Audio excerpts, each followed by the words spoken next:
Hey guys, my name's Phil. It's Tuesday, it's vaguely noonish.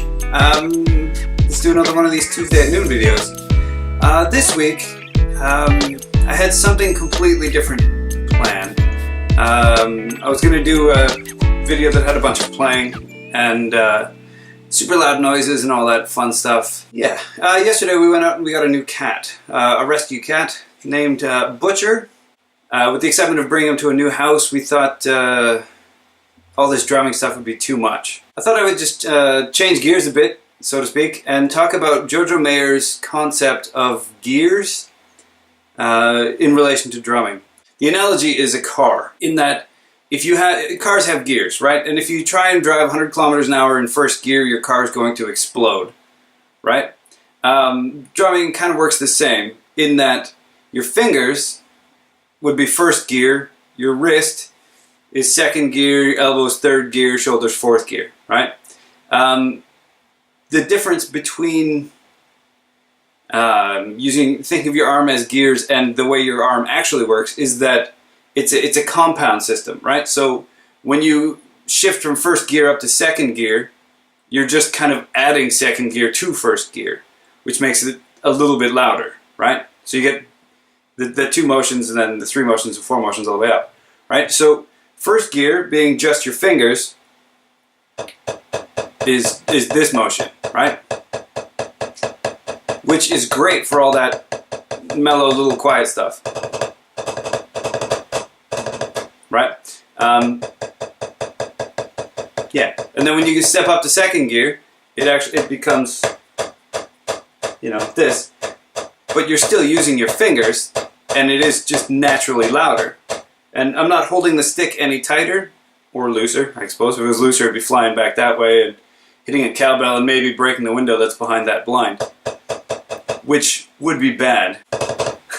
Anyway, yeah, so second gear is your wrist, this motion, but it's your wrist, this motion with your wrist, right, as well as your finger motion at the same time.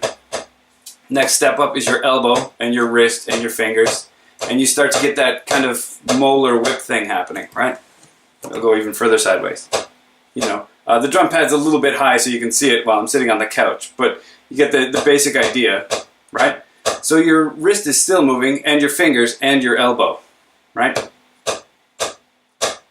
So it ends up being even louder still, because that's another motion, right? That's another wave in the whip, or the ripple down your arm.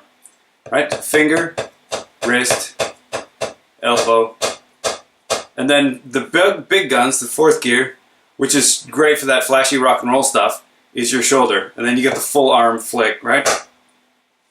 And you can get just crazy volume that way. I've seen people break drum pads doing that, you know. But yeah, first gear, just your fingers. I'm doing that thing again where I watch the screen instead of I'm supposed to be not doing that. First gear is just your fingers. Second gear is your wrist and fingers. Third gear is your elbow, wrist, and fingers. Fourth gear is your whole arm.